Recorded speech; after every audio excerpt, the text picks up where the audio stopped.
ओम अज्ञानतिमिरन्धस्य ज्ञानाञ्जनशलाकया चक्षुरुन्मिलितं येन तस्मै श्रीगुरवे नमः। नमो ओम विष्णुपादाय कृष्णपृष्ठाय भूतले श्रीमते भक्तिवेदान्त स्वामिन् इति नामिने। नमस्ते सारस्वते देवे गौरवाणी प्रचारिणे निर्विशेषा शून्यवादी पाश्चात्य देशतारिणे। जय श्री कृष्ण चैतन्य प्रभु नित्यानंद श्री अद्वैत गदाधर श्रीवासादि गौर भक्त वृंदा। हरे कृष्णा कृष्ण कृष्णा हरे हरे हरे रामा राम राम हरे हरे।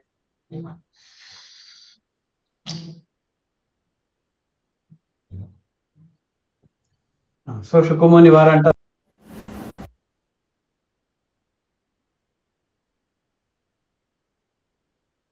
స్థాన నిరోధ లీలయ గృహీత శక్తి త్రితయాయ దేహిన అంతర్భవాయానుపలక్ష్య వర్తమనే। నమః పరస్మై పురుషాయ భూయసే। నా ప్రణామం। శుకుముని వారు ప్రణామం చేస్తున్నారు ఎవరికి? పురుషాయ భూయసే। నమః పరస్మై పురుష। పురుష అంటే ఈ ప్రపంచానికి మూడు లోకాలకే కాదు, ఆధ్యాత్మిక భౌతిక లోకాలు అన్ని లోకాలకి ఆయన అధిపతి, ఆయన ఎంజాయర్ అన్నమాట, భోక్త। సో తను పురుషాయ భూయసే, నమః పరస్మై పురుషాయ భూయసే సదుద్భవ స్థాన నిరోధ లీలయ। ఈయన ఉద్భవ క్రియేషన్, నిరోధ మెయింటెనెన్స్, లయ స్థితి, సృష్టి స్థితి లయ వీటన్నిటికీ కారకులు ఈయన। ఆ పురుషునికి నా నమస్కారం। అండ్ ఆ సృష్టి కోసం భగవంతుడు ఆ సృష్టి కోసము మూడు గుణాలు, భౌతిక ప్రపంచంలో ఉన్న మూడు గుణాలని ఆయన స్వీకరించారు। యాక్చువల్లీ భగవంతుడికి మూడు గుణాలతో సంబంధమే లేదు, కానీ సృష్టించడానికి ఈ మూడు గుణాలని సృష్టించి ఈ మూడు గుణాలుగా ఆయన కనిపిస్తున్నారు। ఏంటది మూడు గుణాలు? బ్రహ్మదేవుడు రజోగుణానికి అధిపతి, విష్ణు సత్వగుణానికి అధిపతి, శివుడు తమో గుణానికి అధిపతి। ఈ ముగ్గురు కూడా యాక్చువల్లీ భగవంతుని అంశమే, వేరే కాదు। భగవంతుడే బ్రహ్మదేవునిగా రజోగుణానికి అధిపతిగా ఆయన అవతరిస్తారు। సరే, కృష్ణుడే బ్రహ్మదేవునిగా రజోగుణానికి అధిపతిగా అవతరిస్తారు, కృష్ణుడే విష్ణుమూర్తిగా సత్వగుణానికి అధిపతిగా అవతరిస్తారు, శివుడే శ్రీకృష్ణుడే శివుడిగా తమో గుణానికి అధిపతిగా అవతరిస్తారు। ఈ మూడు గుణాలతో, రజోగుణంతో సృష్టి జరుగుతుంది,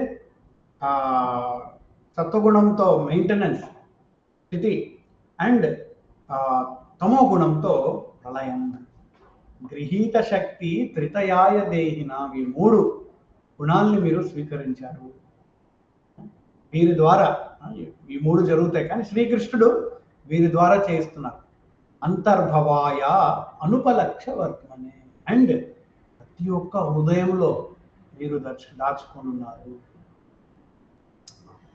భగవంతుడు మొదటికి శ్రీకృష్ణుడు తను మహావిష్ణువుగా అవతరించి మూడు పురుషావతారాలు, మహావిష్ణు, గర్భోదకశాయ విష్ణు, క్షీరోదకశాయ విష్ణు, ఈ భౌతిక ప్రపంచాన్ని సృష్టించిన మూడు పురుషావతారాలు, పురుష అవతార మహావిష్ణు, గర్భోదకశాయ విష్ణు, క్షీరోదకశాయ విష్ణు। సో శ్రీకృష్ణుడు మొదటికి మహావిష్ణువుగా అవతరించి, మహావిష్ణు ఆయన శరీరంలో ఉన్న రోమం నుంచి ఒక్కొక్క విశ్వం బయటకు వస్తుంది అన్నమాట। ఆయన రోమం నుంచి, ఆయన శ్వాసం వదిలినప్పుడు రోమం నుంచి ఒక్కొక్క విశ్వం, యూనివర్స్, ప్రతి విశ్వంలో ఈ మహావిష్ణువే గర్భోదకశాయి విష్ణుగా అవతరిస్తాడు।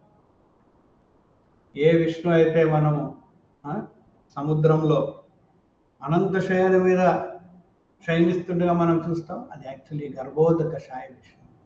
ఆ గర్భోదకషాయ విష్ణు నాభి నుంచే బ్రహ్మదేవుడు జన్మిస్తాడు. అదే గర్భోదకషాయ విష్ణు తను ప్రతి ఒక్క అణులో, ప్రతి ఒక్క జీవుని హృదయంలో క్షీరోదకషాయి విష్ణుగా అవతరిస్తాడు. ప్రతి లోకంలో, ప్రతి అణులో, ప్రతి జీవునిలో ఆయన క్షీరోదక. సో మన హృదయంలో ఉన్న పరమాత్ముడు క్షీరోదకషాయి విష్ణు, ఆయన పేరు, ఒరిజినల్ పేరు.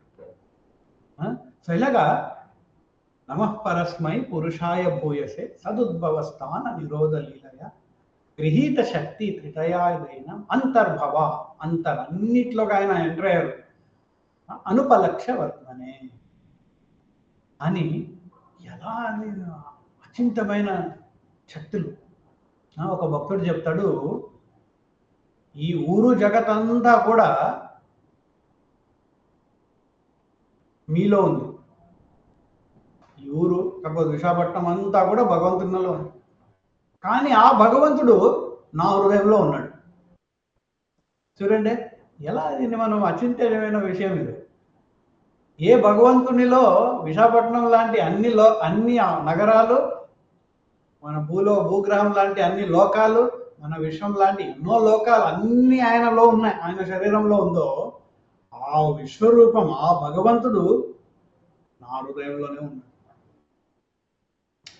అంటే అహంకారంగా అంతా నా దగ్గర ఉందని కాదు, కానీ ఏదో అచింత్యమైన అనుపలక్ష్య వర్తమనే చాలా ఆశ్చర్యమైన విషయం.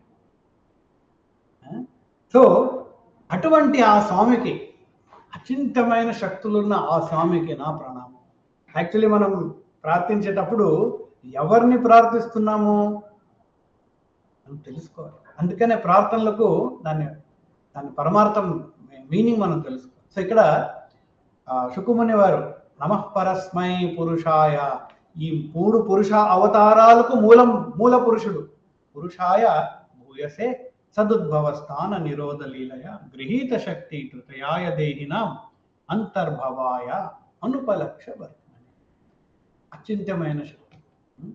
నెక్స్ట్ భూయో నమ సద్బ్రిజినే చిదే సదాం అసంభవాయ కిల సత్వమూర్తయే పుంసాం పునః పారమహంస ఆశ్రమే వ్యవస్థితానాం అనుమృగ్య దాశుసే. భూయో అంటే మళ్ళీ ఇంకోసారి నా నమస్కారం. ఎందుకనే సద్బ్రిజినే చిదే సతాం. యాక్చువల్లీ ఇక్కడ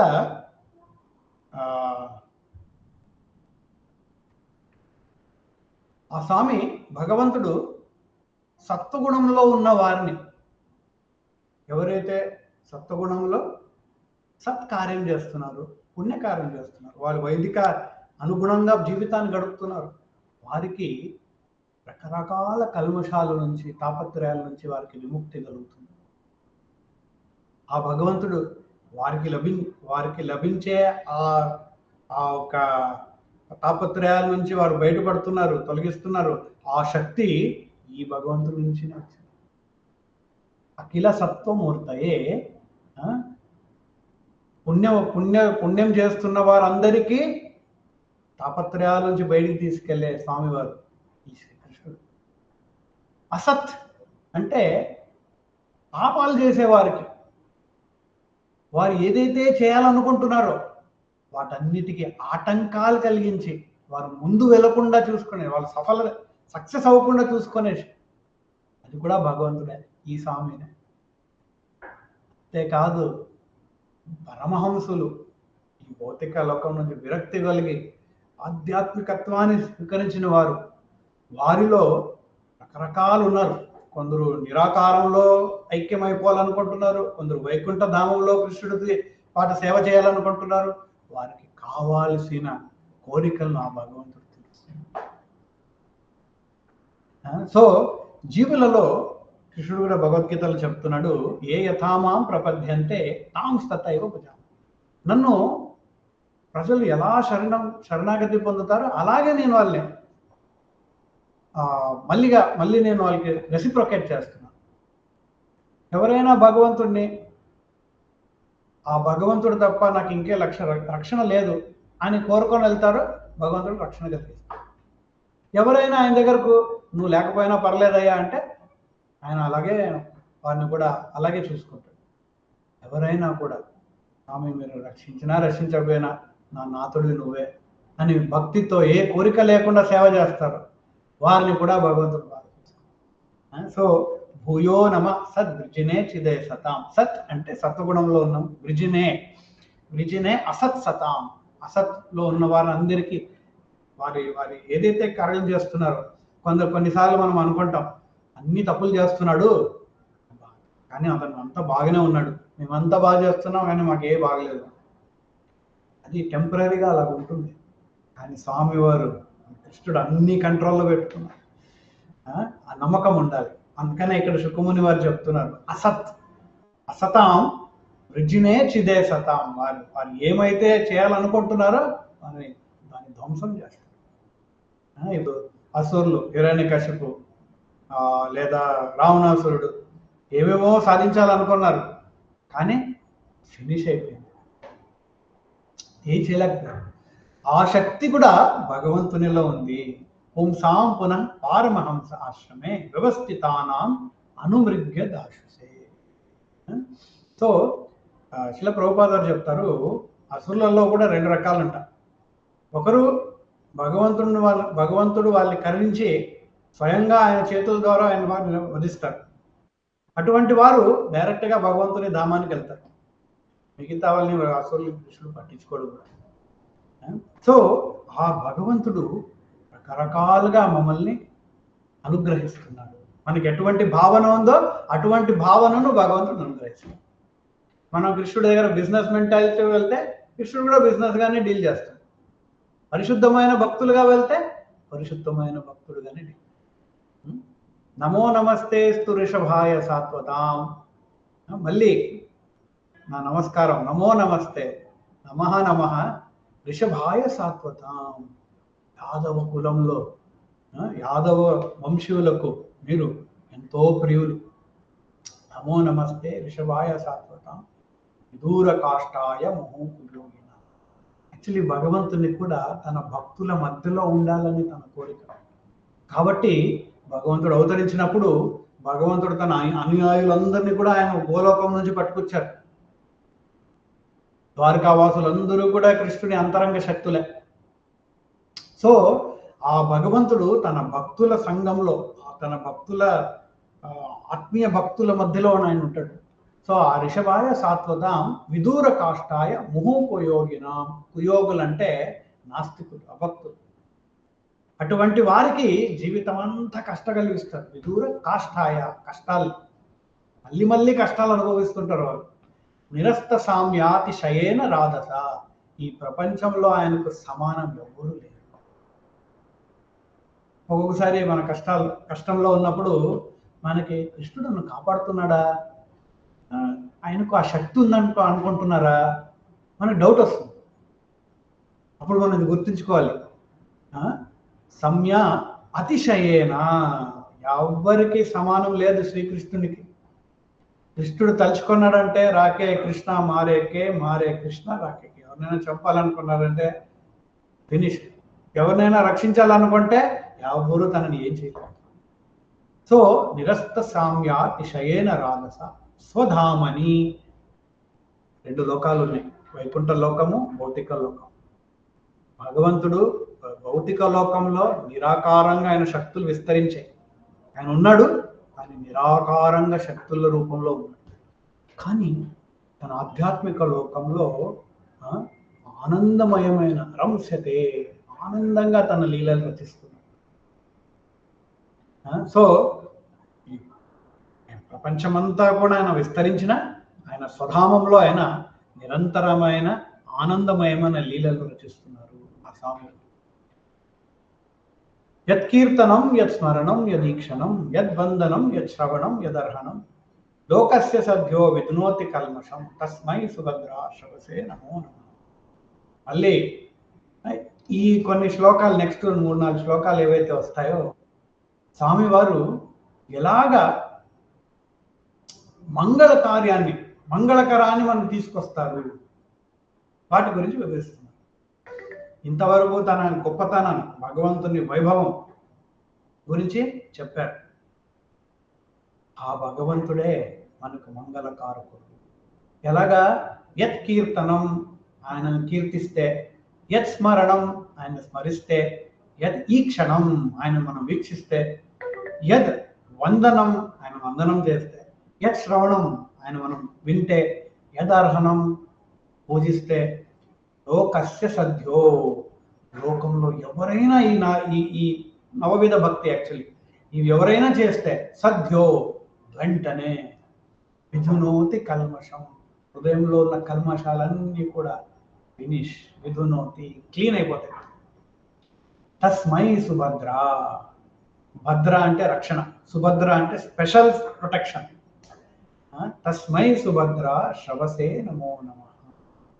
ఆ భగవంతుడు ఎవరైతే నాకు రక్షణ కలిగిస్తారో ఆ స్వామికు నా నమస్కారం. సుభద్ర అంటే ఆస్పిషియస్నెస్, మంగళకారం.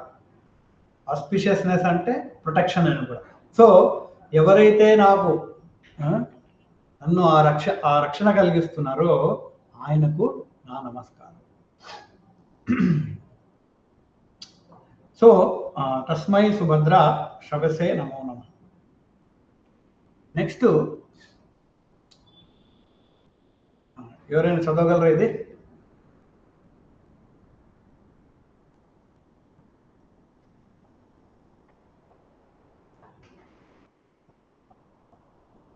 భగవంతుడు భౌతిక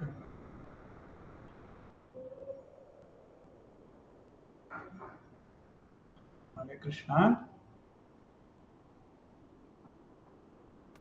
హరే కృష్ణ ప్రభు. చదువుతుంది.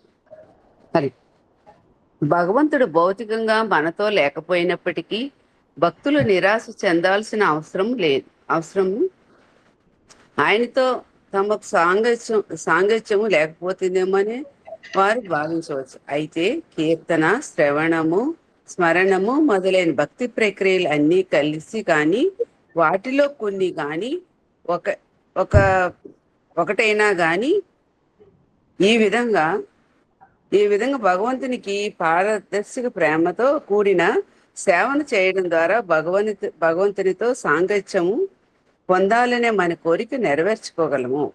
శ్రీకృష్ణుని లేదా శ్రీరాముని పవిత్ర నామం యొక్క శబ్దం మాత్రమే కూడా వెంటనే ఆ వాతావరణాన్ని ఆధ్యాత్మికంగా పరిపూర్ణం చేయగలం. అందువల్ల ఎక్కడైతే ఇటువంటి శుద్ధమైన పారమార్థిక సేవ జరుగుతుందో అక్కడ భగవంతుడు స్వయంగా సన్నిహితంగా ఉన్నాడని మనము నిశ్చయముగా తెలుసుకోవాలి. కాబట్టి అపరాధరహితంగా కీర్తన చేసే వ్యక్తి భగవంతునితో ప్రత్యక్షమైన సాంగత్యాన్ని పొందుతున్నట్లే. అదే విధంగా స్మరణము మరియు ప్రార్థనలు కూడా నిపుణులైన గురువుల మార్గదర్శకత్వంలో సక్రమంగా నిర్వహించినట్లయితే మనం కోరుకునే భగవత్ సాంగత్యాన్ని ప్రసాదించగలవు. కాబట్టి భక్తి సేవా విధానాలు మనం ఊహ ప్రకారం కల్పించుకోకూడదు. హరే కృష్ణ ప్రభు. సో భగవంతుని ఇప్పుడు భగవంతుడు ప్రత్యక్షంగా మన ముందు లేరు. సో మన జీవితాన్ని మనం ఎలాగా సార్థకం చేసుకోవాలి? సో గురువు గారు ఎవరైతే ఎక్స్పర్ట్ గురువు గారు ఉంటారో వారికి తెలుసు శ్రీకృష్ణుని సాంగత్యం ఈ భౌతిక లోకంలో మనం జీవిస్తూనే ఎలా పొందగలం. ఆ విధానంగా మనం పాటించామంటే మనకేదో మనసుకి తోచినట్టుగా మనం భక్తిని చేయకూడదు. గురుగారు ఆదేశం అనుగుణంగా చేయాలి. సో గురుగారు ఇక్కడ చెప్తున్నారు యత్ కీర్తనం, యత్ శ్రవణం, యదర్హణం లోకస్య సద్యో. శ్రీకృష్ణుని మనం ఇప్పుడు కూడా మనం తాకగలం, ఆయన సాంగత్యం పొందగలం. ఎలాగా? యత్ కీర్తనం, యత్ శ్రవణం, యదర్హణం నవవిధ భక్తుల ద్వారా. విచక్షణ యత్ చరణోపసాదన సంగం విదస్యో భయతో అంతరాత్మన విందంతి బ్రహ్మగతిం గతక్లమాస్ తస్మై సుభద్ర శ్రవసే నమః. ఇక్కడ శుకుముని వారు చెప్తున్నారు విచక్షణ. విచక్షణ అంటే హైలీ ఇంటెలిజెంట్. వారిలో ఏమైనా ఆలోచించి ప్లానింగ్ చేసి స్ట్రాటజీ చేసి సక్సెస్ చేయడానికి శక్తులు ఉన్నాయి. అయినప్పటికీ వారందరూ కూడా భగవత్ పాదాల్ని వారు స్మరిస్తున్నారు. చరణ ఉపాసనాత్. విచక్షణ యత్ చరణోపసాదన సంగం విదస్తో భయతో అంతరాత్మన. అంతరాత్మలో భగవంతుని తలుచుకుంటూ విందంతి బ్రహ్మగతిం గతక్లమా. బ్రహ్మగతిం అంటే వైకుంఠధామం. వైకుంఠధామాన్ని వారు ఏ ఆటంకం లేకుండా చేరగలుగుతున్నారు. ఎలాగా? భగవంతుని స్మరిస్తూ వాళ్ళు చేస్తున్నారు. వారి విచక్షణ జ్ఞానంతో కాదు, చాలా ఎక్స్పర్ట్ ఇంటెలిజెన్స్తో కాదు, భగవంతుని స్మరిస్తూ వారు చేస్తున్నారు. కాబట్టి వారు భగవద్ధామానికి చేరగలుగుతున్నారు. ఇప్పుడు రీసెంట్గా మన వైజ్ఞానికులు ఏం చేశారు? ఒక రాకెట్ వేసి చంద్రలోకానికి లేదా మార్స్ గ్రహానికి పంపించడానికి ఏదో రాకెట్లు వేస్తున్నారు. అది సక్సెస్ అవుతోంది, కొన్ని సక్సెస్ అవుతుంది. ఇమాజిన్ చేయండి, మనము ఇంకొక గ్రహం కాదు, ఈ విశ్వాన్ని దాటి, ఈ సృష్టిలో ఉన్న అన్ని విశ్వాలని దాటి మనము వైకుంఠధామాన్ని మనం చేయాలి. ఈ ప్రపంచంలో ఏ యంత్రము లేదు. ఈ అంతరిక్షం నుంచి బయటికి వెళ్ళడానికే యంత్రం లేదు.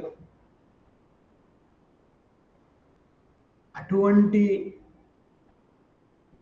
జర్నీ సక్సెస్ఫుల్ గా జరగాలంటే భగవద్ధామాన్ని ఇంటెలిజెన్స్ ఒకటే ఉంటే సరిపోదు. ఆ ఇంటెలిజెన్స్ తో పాటు భగవంతుని స్మరణ శక్తి కూడా ఉండాలి. సో గొప్ప గొప్ప మేధావంతులంతా కూడా శుకుముని వారు చెప్తున్నారు, భగవంతుని స్మరిస్తుంటేనే వారి ఆధ్యాత్మికంలో కానీ భౌతికంలో కానీ సాఫల్యత్యాన్ని పొంది వారు సక్సెస్ అవుతున్నారు. అటువంటి ఆ స్వామి భగవంతుని తస్మై సుభద్ర శవసే నమో నమః. ఎవరైతే సుభద్రత అంటే మంగళకరం ఆ భగవంతుని మళ్ళీ మళ్ళీ నేను నమస్కరిస్తున్నాను. తపస్వినో దానపర యశస్వినో మనస్వినో మంత్ర విదస్సు మంగళ క్షేమం న విందంతి యదా విందంతి వినాయ దర్పణం తస్మై సుభద్ర శవసే నమో నమః. ఇప్పుడు ఒకటి ఇక్కడ చాలా హైలీ ఇంటెలిజెంట్ పీపుల్, వారి గురించి చెప్పారు.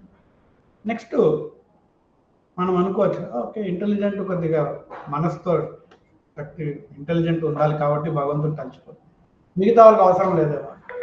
శుకుముని వారు చెప్తున్నారు కాదు, తపస్వినో పెద్ద పెద్ద తపస్సులు, దాన అంటే పెద్ద పెద్ద దానం ఇచ్చే వాళ్ళు ఉన్నారు, దాన శక్తిని పొందిన వారు. తపస్వినో దానపర యశస్వినో యశస్సును పొందిన వారు ఉన్నారు, గొప్ప గొప్ప యశస్సును. మనస్వినో మనస్సును నిగ్రహించి రకరకాల యోగ శక్తుల్ని పొందిన వారు ఉన్నారు. మంత్ర విధ రకరకాల మంత్ర శక్తుల్ని పొందిన వారు ఉన్నారు. సుమంగళాహ వేద గ్రంథాలను తెలుసుకున్న వారు. అంటే ఇవన్నీ వేరే కేటగిరీస్ అన్నమాట. హైయెస్ట్ హ్యూమన్ పాపులేషన్లో highest intelligence, highest success, highest famous వారందరూ కూడా క్షేమం న విందంతి.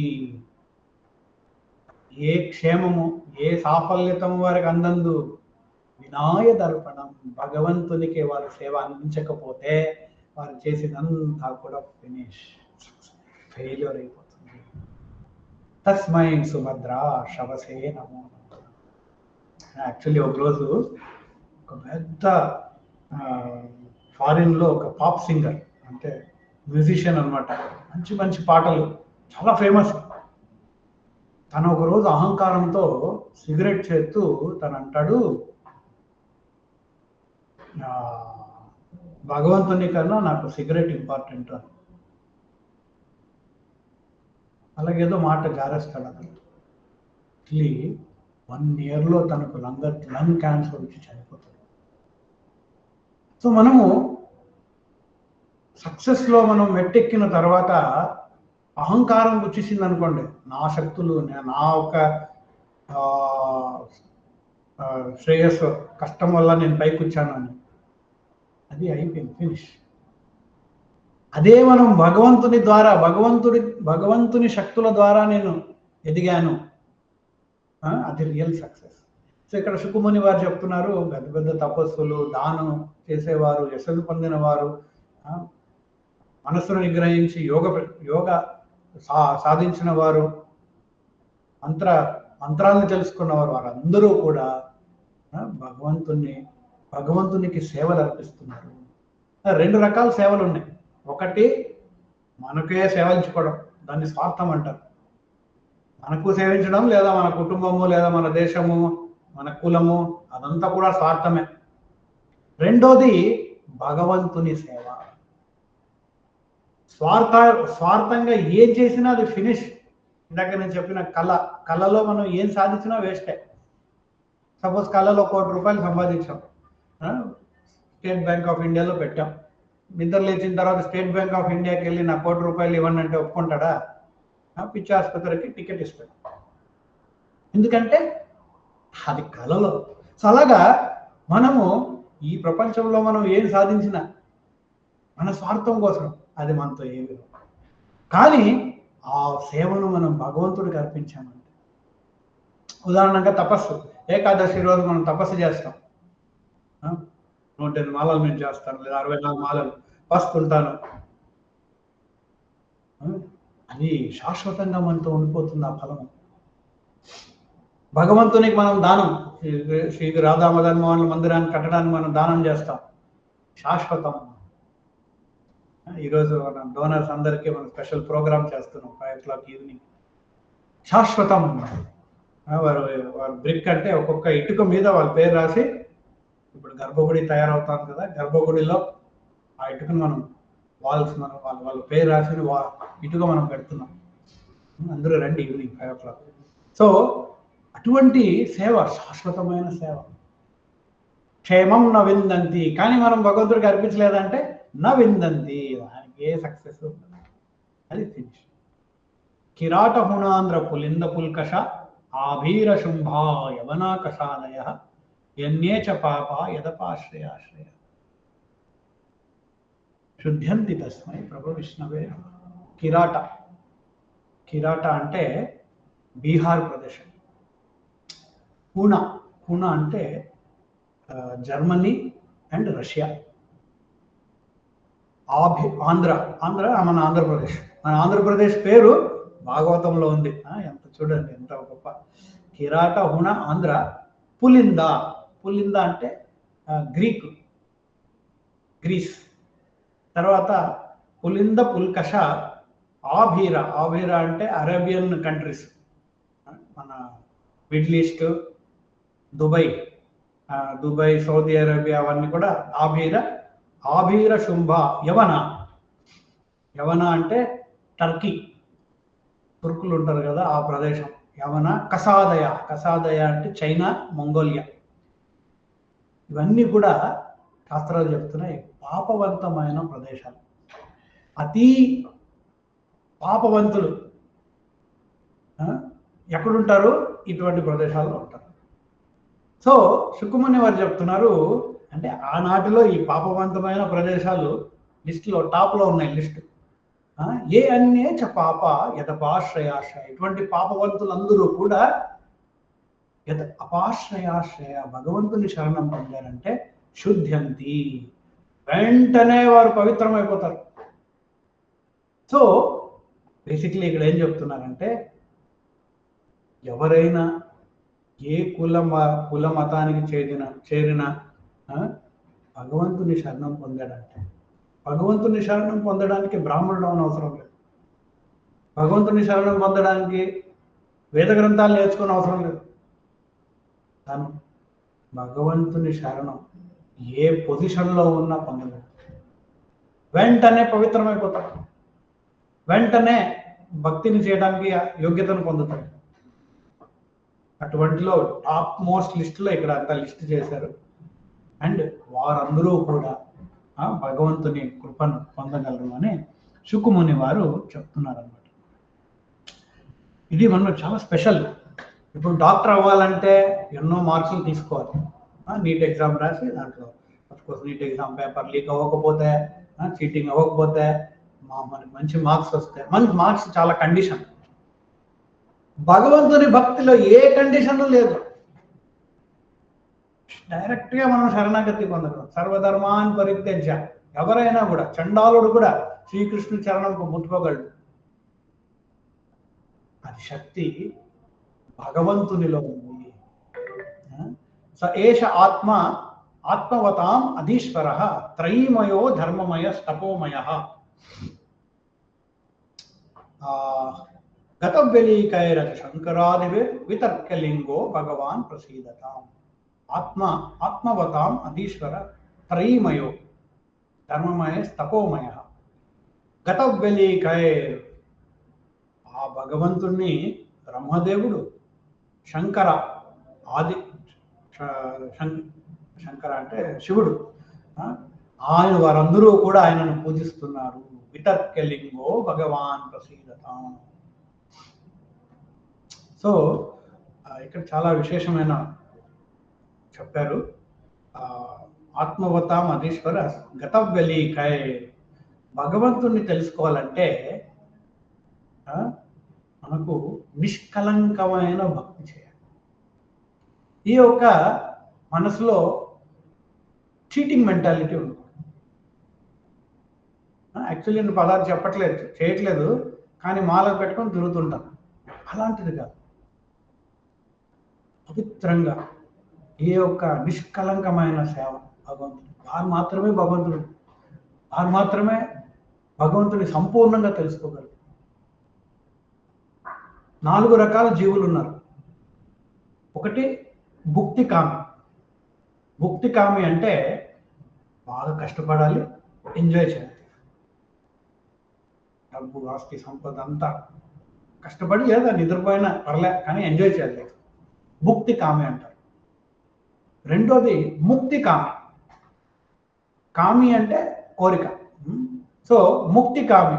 ముక్తి అంటే భౌతిక ప్రపంచంలో కష్టపడి కానీ కష్టపడినా ఆనందం లేదు అనే తెలుసుకొని విరక్తి పొంది నేను ఇప్పుడు భగవంతుడితో ఐక్యమైపోవాలి, నేనే దేవుణ్ణి. అదే ముక్తికామి. ముక్తికామి. నెక్స్ట్ సిద్ధికామి. సిద్ధికామి అంటే యోగాభ్యాసాన్ని ఏదో ఒక సాధించడానికి సిద్ధులు చేస్తున్నారు, యోగాన్ని పాటిస్తున్నారు. ఉదాహరణంగా కొందరు పెద్ద పెద్ద మ్యాజిక్ చేయటానికి యోగాని చేస్తారు, హిప్నాటిజము. ఈ కాలంలో యోగా అంతా ఓన్లీ ఎక్సర్సైజులు, హెల్త్ కోసం చేస్తారు. అది కూడా ఒక రకమైన సిద్ధికామిలే. ఎందుకంటే ఆ శరీరాన్ని చూపించి చూడండి, నాకు ఎంత బలం ఉంది, ఇది ఉంది, అది ఉంది అని చూపించుకుంటారు. సో ముక్తికామి, సిద్ధికామి, ముక్తికామి, సకలి అశాంత. ఇది ఎవరికి ప్రశాంతత లేదు. ఎందుకు? అందరికీ కోరికలు ఉన్నాయి కాబట్టి. కోరిక ఉంటే ప్రాబ్లం.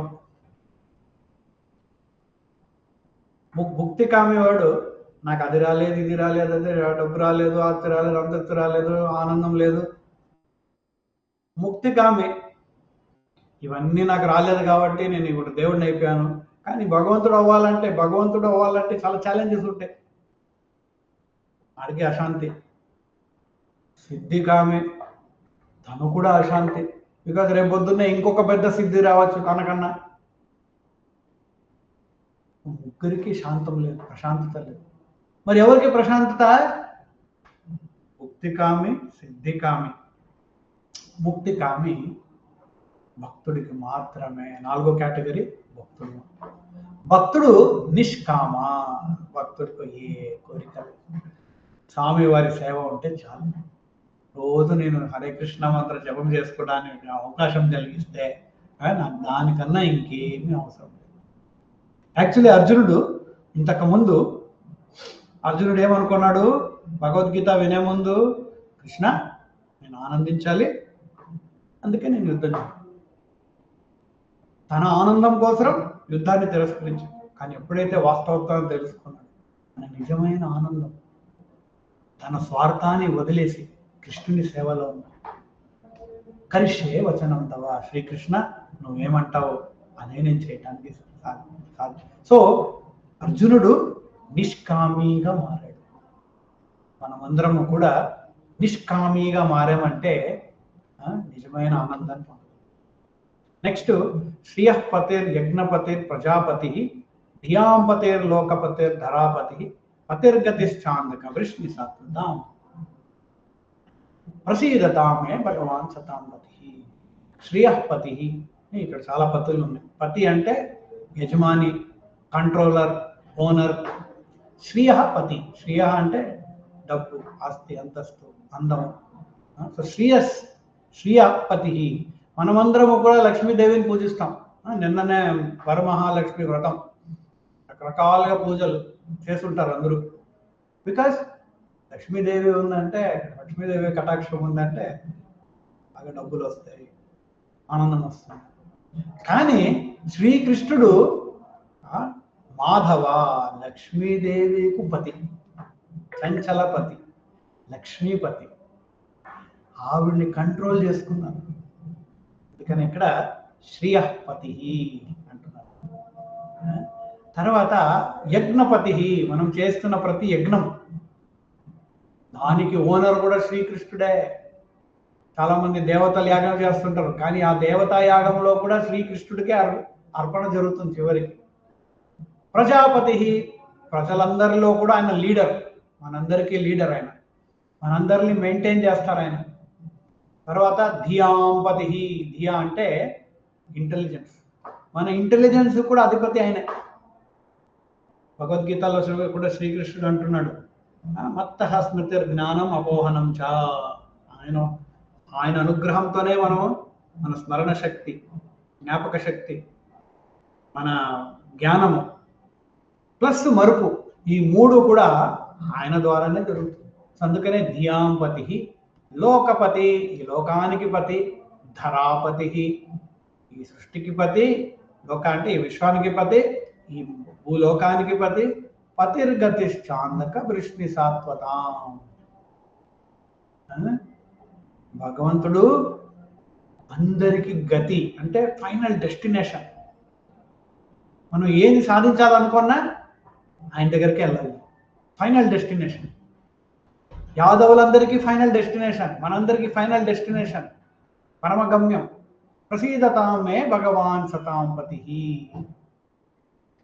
ఆయన గాన సంతృప్తి కలిగితే, ఆ భగవంతుడు సంతృప్తి కలిగితే మన జీవితం అంతా కూడా సక్సెస్, సాఫల్యత. ప్రసీదతాం అంటే ఆయన ప్రసన్నం అవుతాయి మనం చేసిన సేవల ద్వారా. అప్పుడు మనము మనం చేస్తున్నది అన్నిటికీ మన సక్సెస్ లా మనకు లభిస్తుంది. నెక్స్ట్ యదంగ్రి అభిధ్యాన సమాధి దోతయ ధియాను పశ్యంతి తత్వమాత్మన. యదంగ్రి, అంగ్రి అంటే పాదాలు.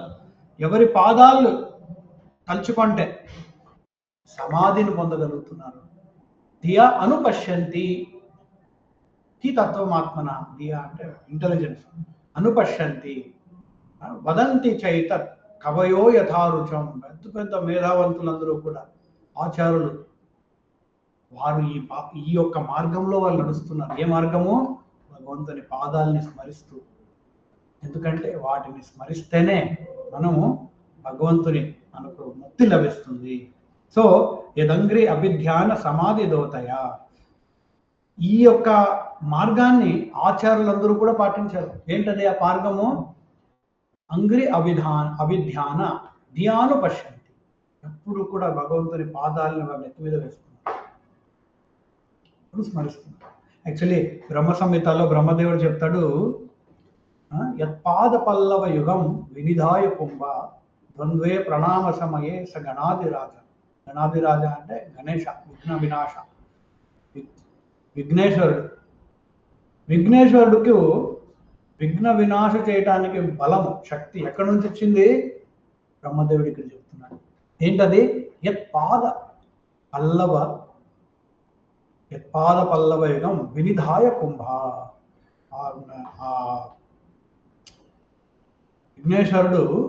వినాయకుడు తన నెత్తి మీద భగవంతుని పాదాన్ని గట్టిగా పట్టుకున్నాడు. ఆ శక్తి ద్వారా మాత్రమే ఆయన విఘ్నాలన్నింటినీ, ప్రపంచంలో ఉన్న విఘ్నాలన్నింటినీ నాశనం చేశాడు. అది ఆయన డైరెక్ట్ శక్తి కాదు.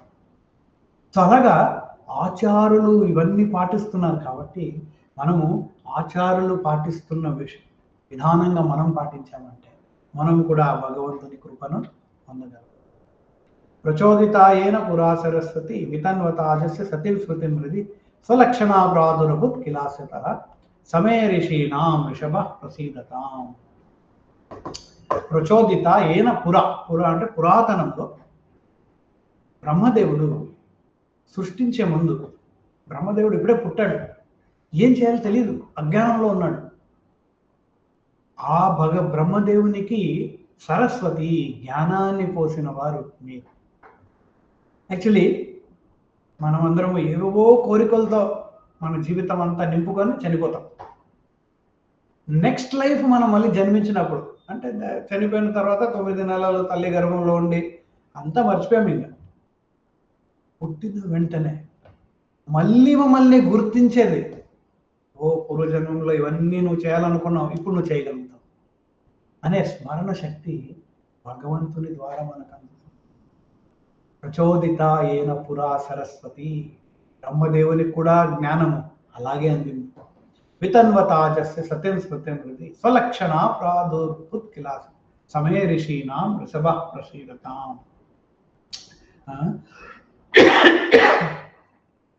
సో మనకి జ్ఞానం అనేది భగవంతుడు ప్రసాదించాడు.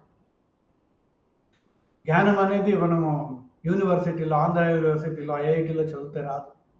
నిజమైన జ్ఞానము భగవంతుడు మన హృదయంలో ప్రకాశిస్తాడు.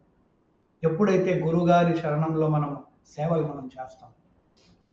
భూతే మహద్భేర్య ఇమా పురో విభుర్ నిర్మాయశేతే యదమూష పురుష భూంతే గుణాన్ షోడశాత్మక సోలంకృశిష్ట భగవాన్ వచాంసి మే. ఇప్పుడు శుకుముని వారు భగవంతుని అనుగ్రహాన్ని పొంది ఈ అద్భుతమైన సేవను, ఏంటది, భగవంతుని సృష్టి గురించి చెప్పడానికి. భూతైర్ మహద్భిర్ ఇమా పురో విభుర్, పురాతనంలో ఈ సృష్టి అంతా కూడా భగవంతుడు సృష్టించారు. ఈ సృష్టించడానికి 16 మూల పదార్థాలని భగవంతుడే సృష్టించారు. జీవుల శరీరాన్ని ఆయన సృష్టించారు. ఈ జీవుల శరీరంలో జీవాన్ని పోసిన వారు కూడా ఈయనే. ఆ భగవంతుని అనుగ్రహంతో మాత్రమే నేను బోధించగలను అని ఆయన అలంకృశిష్ట భగవాన్, దయచేసి నేను మాట్లాడుతున్న వాటిని అలంకరించండి స్వామి అని కోరు. ఎవరైనా చదవగలరా ఇది?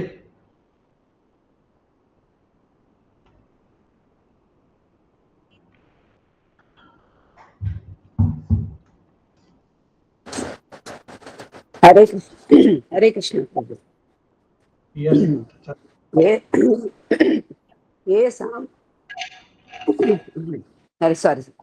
ఏ సామాన్య పాండిత్యమున్న పండితుడు వేద మంత్రాలు యొక్క నిజమైన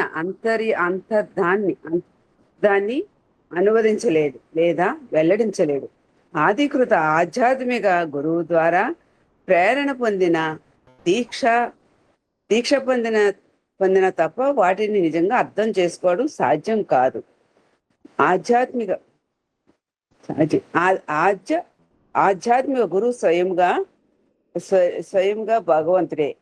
ఈ జ్ఞాన పరంపర గురు శిష్య పరంపర ద్వారా అవిచ్ఛిన్నంగా కొనసాగుతూ వస్తుంది. ఇది భగవద్గీత 4వ అధ్యాయంలో స్పష్టంగా చెప్పబడింది. కాబట్టి ఆదికృత పరంపర నుండి ఎవరైతే ఈ ఆధ్యాత్మిక జ్ఞానాన్ని స్వీకరించారో వారు కళలు లేదా శాస్త్రాల్లో లౌకిక అభివృద్ధి పరంగా ఎంతో గొప్ప అర్హతలు కలిగి ఉన్నప్పటికీ వారి నిష్ప్రయోజకులుగా అంటే విఫలమత పరిగణించాలి. మహారాజు పరీక్షిత్ అడిగిన ప్రశ్నలకు అనుగుణంగా సృష్టి యొక్క వాస్తవాలు వివరాలను సరిగ్గా వివరించగలిగేందుకే భగవంతుని అంత ప్రేరణతో సుఖదేవ్ గోస్వామి భగవంతుని కృపను ప్రార్థిస్తున్నారు.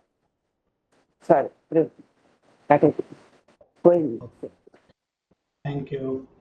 సో లాస్ట్ శ్లోకం. నమస్తస్మై భగవతే వాసుదేవాయ వేదసే వపుర్జ్ఞానమయం సౌమ్య. సో చివరికి ఆయన వ్యాస మహర్షుల్ని ప్రార్థిస్తున్నారు. ఫస్ట్ కృష్ణుడిని, తర్వాత గురువు గారు వ్యాసదేవుడిని ఆయన ప్రార్థిస్తున్నారు. అపూర్ జ్ఞానం, ఆయన ఇచ్చిన జ్ఞానము వేద గ్రంథాల ద్వారా మనకందరికీ జ్ఞానం అందింది. ఆయన అనుగ్రహంతో మనం భక్తిని నేర్చుకోగలము, అలాగే వేదాల్ని మనం నేర్చుకోగలము. అండ్ అటువంటి జ్ఞానము ముఖాం గురు హాసవం, యాక్చువల్లీ ఆ జ్ఞానము భగవంతుని పద్మముఖంతో వచ్చిన జ్ఞానం. వాటిని మనము వ్యాస మహర్షుల ద్వారా మనం నేర్చుకోవాలి. డైరెక్ట్గా కృష్ణుని పద్మముఖంతో నేర్చుకునే అర్హత మనకు లేదు, అని గురుగారు ద్వారా, అదే జ్ఞానం గురుగారు ద్వారా మనం నేర్చుకోవాలి. శిల ప్రభుపాదికి జయ, శ్రీ రాధా మదన్ మోహన్కి జయ, శ్రీ